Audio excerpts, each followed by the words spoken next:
Hello student. तो last के video में हमने ये देखा था कि हम एक डाइपोल के थ्रू किसी भी पॉइंट पर इलेक्ट्रिक फील्ड इंटेंसिटी कैसे फाइंड आउट कर सकते हैं। इस वीडियो में हम ये देखेंगे कि जब किसी एक इलेक्ट्रिक डाइपोल को यूनिफॉर्म इलेक्ट्रिक फील्ड में प्लेस्ड कर दिया जाता है तो उस पे नेट फोर्स कितना लगता है, क्या उस पे कोई टॉर्क लगता है, कितना टॉर्क लगता है, उसको हम क्या करेंगे, फाइंड आउट करेंगे। तो आज का जो टॉपिक है वो हम स्टार्ट करते हैं। Electric dipole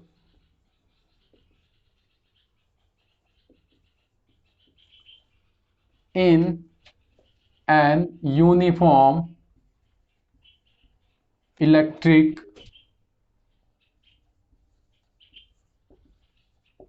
field।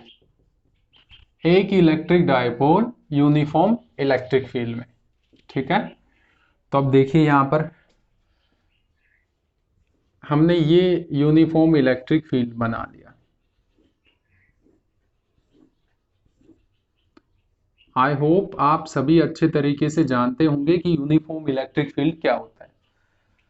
Electric field जिसमें प्रत्येक पॉइंट पर इलेक्ट्रिक फील्ड इंटेंसिटी की वैल्यू क्या हो, इक्वल हो एंड डायरेक्शन सेम हो। हर जगह इलेक्ट्रिक फील्ड इंटेंसिटी की डायरेक्शन और उसकी वैल्यू क्या हो, सेम हो। ऐसे फील्ड इलेक्ट्रिक फील्ड को यूनिफॉर्म इलेक्ट्रिक फील्ड बोलते हैं। अब देखिए इसमें हम एक इलेक्ट्रिक डाइपोल प्लेस कर लेते हैं। सपोज कंसिडर कर लेते हैं ये हमारे पास नेगेटिव चार्ज है और ये हमारे पास पॉजिटिव चार्ज है और ये एक इलेक्ट्रिक डाइपोल, ठीक है। ये हमारे पास इलेक्ट्रिक डाइपोल हो गया, ये पॉजिटिव चार्ज। तो अब देखिए यहां पर इलेक्ट्रिक फील्ड की वैल्यू दे रखी है हमें E। हमने ये पढ़ा था कि जब भी कोई चार्ज पार्टिकल एक इलेक्ट्रिक फील्ड में रखा जाएगा तो उस पर एक फोर्स लगेगा, ठीक है। उस फोर्स की जो डायरेक्शन थी वो कैसे फाइंड आउट करते हैं हम, किस डायरेक्शन में फोर्स लगेगा, ये सब बातें हम प्रीवियस वीडियो के अंदर देख चुके हैं जहां हमने इलेक्ट्रिक फील्ड इंटेंसिटी को क्या किया था, डिस्कस किया था। एक बार उनका हम रिवीजन कर लेते हैं। तो देखिए जब भी इलेक्ट्रिक फील्ड में, एक इलेक्ट्रिक फील्ड में पॉजिटिव चार्ज प्लेस्ड होगा, ठीक है, तो उस पर पॉजिटिव चार्ज पर लगने वाले फोर्स और इलेक्ट्रिक फील्ड की डायरेक्शन एंड इलेक्ट्रिक फील्ड की जो डायरेक्शन होगी वो क्या होगी, सेम। मतलब उस पर जो फोर्स लगेगा पॉजिटिव चार्ज पार्टिकल पर वो उसी डायरेक्शन में लगेगा जिस डायरेक्शन में क्या है, इलेक्ट्रिक फील्ड। और इससे अपोजिट अगर चार्ज पार्टिकल नेगेटिव है, किसी भी एक इलेक्ट्रिक फील्ड में नेगेटिव चार्ज पार्टिकल रखते हैं तो उस पे लगने वाले फोर्स और इलेक्ट्रिक फील्ड की डायरेक्शन एक दूसरे से क्या होगी, अपोजिट होगी, ठीक है। मतलब अगर कोई नेगेटिव चार्ज प्लेस करे और इलेक्ट्रिक फील्ड इस डायरेक्शन में है, नेगेटिव चार्ज यहां पर रखते हैं तो उस पे फोर्स इस डायरेक्शन में लगेगा, जस्ट अपोजिट डायरेक्शन में। और हम ये भी कैलकुलेट कर सकते हैं, वहां हमने डिस्कस किया था कि E किसके इज इक्वल टू होता है, F/Q। इसका मतलब अगर किसी भी चार्ज पार्टिकल को एक इलेक्ट्रिक फील्ड में इंसर्टेड कर दिया जाता है तो उस पर जो नेट फोर्स लगेगा उसकी वैल्यू कितनी होगी, तो F किसके इज इक्वल टू होगा, EQ या FQE के बोल सकते हैं। F किसके इज इक्वल टू QE। तो अब देखिए ये पॉजिटिव चार्ज पार्टिकल है तो फोर्स किसके अलोंग, इलेक्ट्रिक फील्ड की डायरेक्शन के अलोंग, और कितना होगा, प्लस QE, ठीक है, प्लस QE। मैं इनको रफ कर देता हूं, आप ये बात अच्छे तरीके से समझ चुके होंगे। तो प्लस QE क्या है हमारे पास, यहां पर फोर्स है कौन से पार्टिकल पर लगने वाले, इस पॉजिटिव चार्ज पार्टिकल पर, और इस पर इस डायरेक्शन में फोर्स लगेगा माइनस QE, ठीक है। तो आप देख रहे हैं यहां पर नेट फोर्स इस डाइपोल पर कितना होगा, नेट फोर्स या टोटल फोर्स ऑन डाइपोल कितना होगा, plus QE minus QE। Net force कितना होगा, 0। तो इसका मतलब ध्यान से समझिए आप, ये जो डाइपोल है ये स्ट्रेट लाइन में मूव नहीं करेगा, कोई ट्रांसलेशनल मोशन नहीं होगा। ना तो इस तरफ जा पाएगा और ना इस तरफ। ये यही मूवमेंट करेगा, करेगा या नहीं ये डिसाइड टॉर्क करेगा। अब देखिए, जब भी हम किसी इलेक्ट्रिक फील्ड में एक डाइपोल को रखते हैं तो इलेक्ट्रिक फील्ड है डाइपोल को अपने अलोंग बना लेता है, अपने अलोंग करने की कोशिश करता है, मतलब डाइपोल मूवमेंट को फील्ड के अलोंग करने की कोशिश करता है। तो नेट फोर्स जब जीरो है, इस पर नेट फोर्स जीरो है, तो इसका मतलब इसके अंदर ट्रांसलेशन मोशन तो होगा नहीं। अब देखिए, दो फोर्स लग रहे हैं यहां पर इक्वल एंड अपोजिट, और उनकी लाइन ऑफ एक्शन भी क्या नहीं है, सेम नहीं है। तो इसका मतलब ये क्या लगाएंगे, टॉर्क लगाएंगे। क्या लगाएंगे, टॉर्क। किस पर, डाइपोल पर। भी टॉर्क की कंडीशन लगने की कंडीशन क्या है कि दो फोर्सेस लगने चाहिए जो इक्वल एंड अपोजिट हो, और उन दोनों की लाइन ऑफ एक्शन क्या नहीं होनी चाहिए, सेम। सपोज कर लेते हैं हमारे पास ये एक बॉडी है, इस बॉडी पर फोर्स लग रहा है, एक फोर्स ऐसे ऐसे लग रहा है और दूसरा फोर्स ऐसे लग रहा है। तो ये बॉडी रोटेट करने लग जाएगी। क्या करने लग जाएगी, रोटेट। ऐसे लग रहे हैं तो हम ये बोलेंगे कि इस पर एक टॉर्क लग रहा है और ये बॉडी ऐसे रोटेट करने लग जाएगी, ठीक है, इस डायरेक्शन में, ऐसे ऐसे इस तरीके से। अगर इन दोनों फोर्सेस की लाइन ऑफ एक्शन सेम होती, माइनस एफ और ये प्लस एफ, तब टॉर्क नहीं लगता। तो यहां हमें क्लियरली दिख रहा है इन दोनों फोर्सेस की लाइन ऑफ एक्शन क्या नहीं है, सेम नहीं है, और ये दोनों फोर्सेस इक्वल एंड अपोजिट है। तो इसका मतलब डाइपोल पर क्या लगेगा, टॉर्क लगेगा। इलेक्ट्रिक फील्ड डाइपोल पर क्या लगाएगा, टॉर्क लगाएगा, ठीक है। और वो भी इस डायरेक्शन में आपको दिख रहा है, ऐसे ऐसे, मतलब अपने अलोंग करने की कोशिश करेगा, ये ट्राई करेगा। कितना टॉर्क लगेगा वो हम फाइंड आउट करते हैं। टॉर्क को रिप्रेजेंट करते हैं हम किससे, टाउ से। और टॉर्क निकालने का फॉर्मूला क्या होता है, फोर्स का मैग्नीट्यूड, मैग्नीट्यूड ऑफ आइदर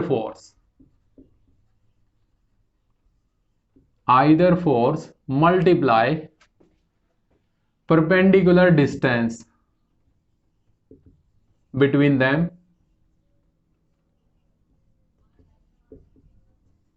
कहने का मतलब जो ये पेयर ऑफ फोर्सेस लग रहा है, कपल ऑफ फोर्सेस, इनमें से किसी भी एक फोर्स का मैग्नीट्यूड और इनके बीच, दोनों फोर्सेस के बीच की परपेंडिकुलर डिस्टेंस। तो फोर्स का मैग्नीट्यूड तो हमें पता है कितना है, QE, और इसका भी कितना है, QE। परपेंडिकुलर डिस्टेंस हम फाइंड आउट करते हैं, तो ये हमारे पास परपेंडिकुलर डिस्टेंस हो गई है, ठीक है। तो अब सपोज कर लेते हैं, इस डाइपोल को नेम दे देते हैं, ये डाइपोल AB एक डाइपोल है, ये पॉइंट हमने सपोज कर लिया C। इस पॉइंट को, ये जहां प्लस Q है, वो कौन सा पॉइंट सपोज कर लेते हैं, B। ये एंगल, अब देखिए, ये एंगल हमें गिवन होगा जो इलेक्ट्रिक फील्ड और डाइपोल, इलेक्ट्रिक फील्ड और डाइपोल के बीच में बनेगा, डाइपोल मोमेंट के बीच में। यहां भी एक इलेक्ट्रिक फील्ड लाइन ऐसे मैं ड्रॉ कर सकता हूं। तो इलेक्ट्रिक फील्ड और डाइपोल मूवमेंट के बीच का एंगल कितना दे रखा है, थीटा। अब हम टॉर्क कैलकुलेट करते हैं, तो टाउ किसके इज इक्वल टू होगा, QE मल्टीप्लाई परपेंडिकुलर डिस्टेंस, ये डिस्टेंस फाइंड आउट करते हैं। तो ये डिस्टेंस कितनी है देखते हैं हम। ये एक राइट एंगल ट्रायंगल बन रही है, ठीक है। ये लेंथ आपको पता है, इसको हम क्या बोलते हैं, डाइपोल लेंथ। कितनी है ये, 2a। ये हमें फाइंड आउट करनी है। तो देखिए, राइट एंगल ट्रायंगल में ये क्या बन रही है, ये साइड BC P, और ये क्या बन रही है, H। तो P/H क्या बनता है, साइन थीटा, ठीक है। तो मतलब BC डिवाइडेड बाय BA क्या बन गया, साइन थीटा। तो BC किसके इज इक्वल टू हो जाएगी, BA मल्टीप्लाई साइन थीटा। इसका मतलब BC किसके is equal to 2a sine theta के। तो ये जो परपेंडिकुलर डिस्टेंस है, इसकी वैल्यू कितनी आ जाएगी यहां पर, 2a साइन थीटा।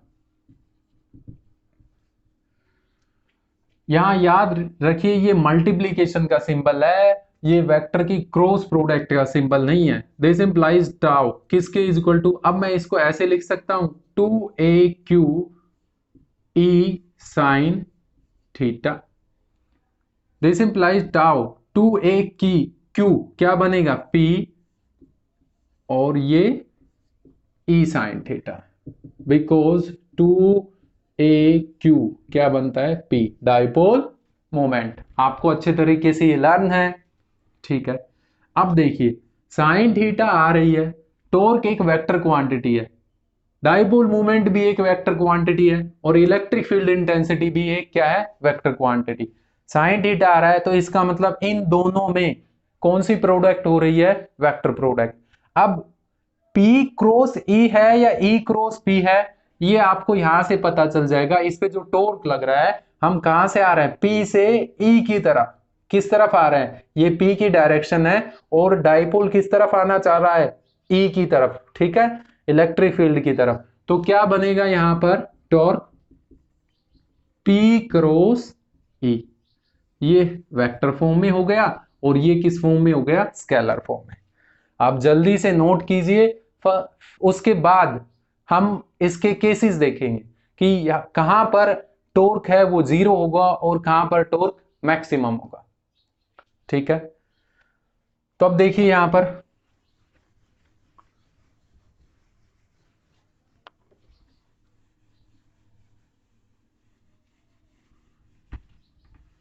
तो हमारे पास टॉर्क की वैल्यू आ गई, और टॉर्क की वैल्यू है हमारे पास टाउ किसके is equal to P E sine theta, या टाउ पी क्रॉस ई, ठीक है।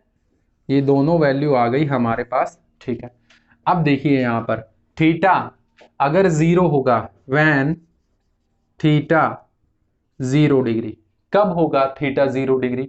अब देखिए थीटा किस किस के बीच का एंगल है, थीटा एंगल है dipole moment and electric field intensity के बीच का एंगल। तो अब देखिए ये 0 कब हो सकता है, जब डाइपोल मोमेंट किसके अलोंग हो जाए, इलेक्ट्रिक फील्ड। इलेक्ट्रिक फील्ड भी ऐसे, और जो ये डाइपोल मूवमेंट ऐसे है, ये भी डाइपोल मूवमेंट किस के अलोंग हो जाए, इलेक्ट्रिक फील्ड के अलोंग, तब थीटा क्या हो जाएगा, 0। तो उस केस में टॉर्क क्या हो जाएगा, 0। साइन 0 डिग्री कितना होगा, 0, और टॉर्क क्या हो जाएगा, 0। सेकंड केस लेते हैं हम, जब थीटा कितना हो, 90 डिग्री, तो साइन 90 कितना होगा, 1, तो टॉर्क की वैल्यू कितनी हो जाएगी, Pe। इसका मतलब इलेक्ट्रिक फील्ड ऐसे और डाइपोल कुछ ऐसे, इन दोनों के बीच का एंगल कितना होना चाहिए, 90 डिग्री, ठीक है। अब उसके बाद अगर 180 हो जाए, थीटा की वैल्यू 180 है, theta third case, theta 180 degree, तब देखिए sine 180 again 0, this implies tau क्या है, फिर से 0 हो जाएगा। अब इस 0 के अंदर और इस 0 में कुछ तो डिफरेंस होना चाहिए, तो आप समझ पा रहे हैं ये कब होगा, ध्यान से, इलेक्ट्रिक फील्ड इंटेंसिटी की डायरेक्शन ऐसे हो और डाइपोल मूवमेंट की डायरेक्शन ऐसे हो, तब ये एंगल क्या बनेगा, 180। आप समझ पा रहे हैं अच्छे तरीके से। इस 0 और इस 0 में डिफरेंस क्या है, ध्यान से समझिए। सपोज कर लेते हैं ये हमारे पास इलेक्ट्रिक फील्ड है, सेम इलेक्ट्रिक फील्ड, दो केसेस को हम रिप्रेजेंट करें। तो देखिए पहले वाले केसेस के लिए थीटा जब 0 है तो डाइपोल कुछ ऐसे होगा, ये नेगेटिव और ये कौन सा चार्ज, पॉजिटिव चार्ज, मतलब P अलोंग होगा किसके अलोंग, इलेक्ट्रिक फील्ड के अलोंग। और इस वाले केसेस के अंदर इलेक्ट्रिक फील्ड की डायरेक्शन अगर हम सपोज ये करते हैं इस डायरेक्शन में है, तो इस तरफ तो क्या होगा, पॉजिटिव चार्ज, और इस तरफ क्या होगा, नेगेटिव चार्ज, और ये डाइपोल मूवमेंट की डायरेक्शन दिख रही है यहां पर, अपोजिट है किससे, इलेक्ट्रिक फील्ड इंटेंसिटीज। तो अब देखिए ये दोनों ही सिचुएशन में टॉर्क 0 है, या नेट फोर्स क्या है, 0 है, क्योंकि लाइन ऑफ टॉर्क 0 क्यों है, क्योंकि लाइन ऑफ एक्शन क्या हो गई है, सेम हो गई है। इस पर जो फोर्स लगने वाला और इस पर जो फोर्स लग रहा है, उनकी लाइन ऑफ एक्शन सेम हो गई है। इस पर माइनस क्यू ई, ठीक है, और इस पर क्या, प्लस क्यू ई, इस पर माइनस क्यू ई और इस पर क्या लगेगा, प्लस क्यू ई, इनकी लाइन ऑफ एक्शन क्या हो गई है, सेम, तो टॉर्क क्या हो गया, 0, ठीक है। अब देखिए इन दोनों ही कंडीशन में ये टॉर्क इक्विलिब्रियम, ये जो डाइपोल है वो इक्विलिब्रियम में है, ठीक है। तो इन दोनों कंडीशन में क्या डिफरेंस है, तो देखिए एक स्टेबल है और दूसरी क्या है, अनस्टेबल। तो स्टेबल कौन सी है और अनस्टेबल कौन सी है, इसको जानने से पहले हम स्टेबल किसे बोलेंगे उसको डिफाइन कर लेते हैं।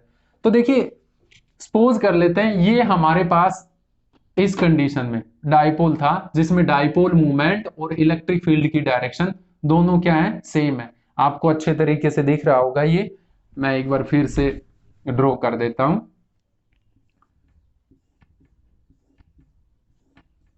ये इलेक्ट्रिक फील्ड और ये हमारे पास क्या हो गया, डाइपोल मोमेंट, ठीक है। दोनों की डायरेक्शन क्या है, सेम।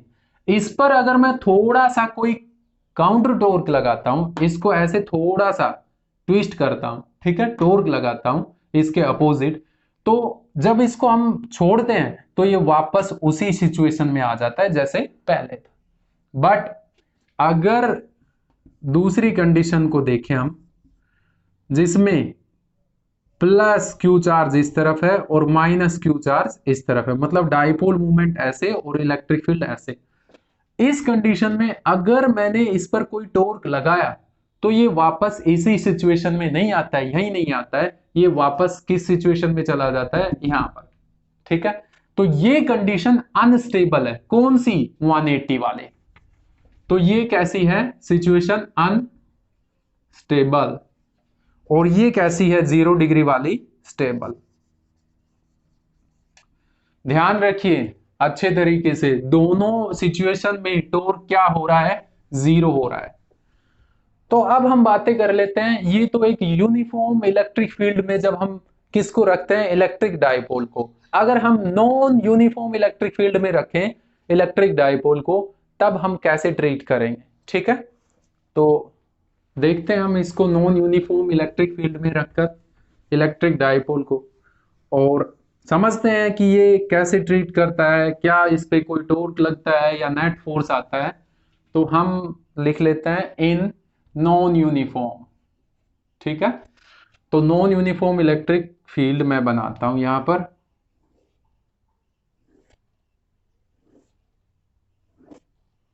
तो ये कुछ नॉन यूनिफॉर्म इलेक्ट्रिक फील्ड हो गया, ये इलेक्ट्रिक फील्ड की डायरेक्शन। अब देखिए यहां पर आपको अच्छे तरीके से समझाते हैं ये, अगर यहां डाइपोल ऐसे प्रेजेंट हो, ये नेगेटिव और ये पॉजिटिव, डाइपोल मूवमेंट की डायरेक्शन ऐसे पी, इलेक्ट्रिक फील्ड की डायरेक्शन ऐसे, तो यहां ये ऐसे हो रहा है कि जो इलेक्ट्रिक फील्ड है, electric field is increasing along P, P के अलोंग क्या कर रहा है, इलेक्ट्रिक फील्ड इंक्रीज कर रहा है, ठीक है। पी के अलोंग इलेक्ट्रिक फील्ड इंक्रीज कर रहा है, तब इस पर क्या नेट फोर्स लगेगा, टॉर्क लगेगा, और ये कैसे मूवमेंट करेगा। तो अब देखिए यहां पर इस पे जो नेट टॉर्क लगेगा वो तो क्या लगेगा, 0, टॉर्क की वैल्यू क्या होगी, 0। किस तरीके से डिफाइन करते हैं, देखिए अब इस पर जो फोर्स लगेगा प्लस क्यू चार्ज पर, वो होगा प्लस क्यू E1, और इस पर लगेगा वो होगा माइनस क्यू E2। ये क्या सर, आपने पहले तो E1 और दोनों में E1 E ले रखा था, अब E1 और E2 लिख दिया। बेटा यहां इलेक्ट्रिक फील्ड इंटेंसिटी और यहां इलेक्ट्रिक फील्ड इंटेंसिटी की वैल्यू क्या नहीं है, सेम नहीं है, क्योंकि ये कैसा है, नॉन यूनिफॉर्म। आपको दिख रहा है ये फोर्स ग्रेटर होगा किसके कंपैरिजन में, इसके कंपैरिजन में। रफली हम सपोज कर लेते हैं, कंसिडर कर लेते हैं ये 10 न्यूटन और ये कितना है, 7 न्यूटन। तो डाइपोल को 10 न्यूटन तो फोर्स ऐसे खींच रहा है उस तरफ, और 7 न्यूटन ऐसे खींच रहा है, तो डाइपोल पर क्या होगा, नेट टॉर्क तो 0 होगा। ये इस तरफ जो -7 है उस तरफ के +7 को क्या कर लेगा, बैलेंस, और इनकी लाइन ऑफ एक्शन क्या है, सेम है लाइन ऑफ एक्शन, तो नेट टॉर्क तो 0 हो जाएगा। और उसके बाद नेट फोर्स F कुछ ना कुछ होगा। यहां इस एग्जांपल में हम कंसीडर किया है जो हमने सिचुएशन, उसमें क्या होगा, 3 न्यूटन इसके अलोंग, और डाइपोल मूव करने लग जाएगा, किसके अलोंग मूव करने लग जाएगा, पी के अलोंग, फोर्स अलोंग पी। ध्यान से समझिए, अगर इलेक्ट्रिक फील्ड इंक्रीजिंग कर रहा है अलोंग पी, तो डाइपोल पर जो नेट टॉर्क लगेगा वो तो जीरो लगेगा, और जो नेट फोर्स है वो जीरो नहीं होगा, फोर्स लगेगा किसके अलोंग, पी के अलोंग। ठीक है, अब जस्ट इससे रिवर्स कंडीशन हम यहां पर देखते हैं। आई थिंक ये आपको अच्छे तरीके से समझ में आ गई होगी। यहां से बेटा छोटे क्वेश्चन बनते हैं, इससे जस्ट रिवर्स सिचुएशन हम देखते हैं।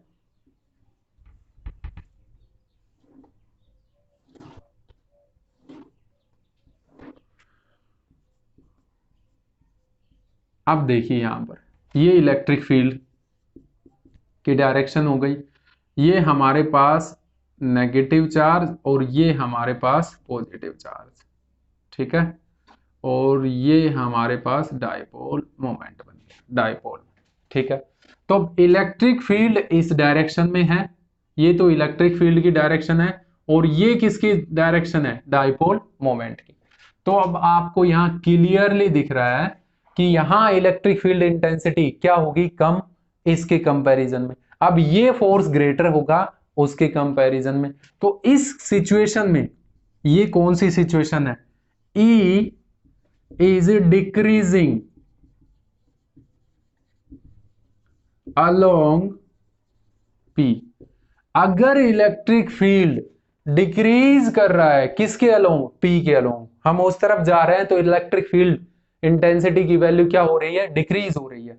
तब क्या होगा, तब नेट टॉर्क तो अगेन जीरो लगेगा, बट एक नेट फोर्स लगेगा किस डायरेक्शन में, ठीक है, ये इस डायरेक्शन में फोर्स लगेगा, बट पी की डायरेक्शन, डाइपोल मूवमेंट की डायरेक्शन उस तरफ है। ठीक है, डाइपोल मूवमेंट की डायरेक्शन उस तरफ है। तो अब देखिए, F act opposite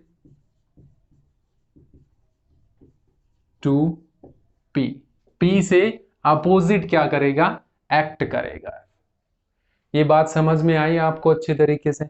I hope ये आपको अच्छे तरीके से क्लियर हो गया होगा। नेक्स्ट वीडियो के अंदर हम इलेक्ट्रिक डाइपोल की पोटेंशियल एनर्जी देखेंगे। जब भी एक इलेक्ट्रिक डाइपोल को यूनिफॉर्म इलेक्ट्रिक फील्ड में प्लेस्ड कर दिया जाता है, तो उसके पास कितनी पोटेंशियल एनर्जी आती है, वो डेरिवेशन करेंगे। तो आप लगातार वीडियो देखते रहिए।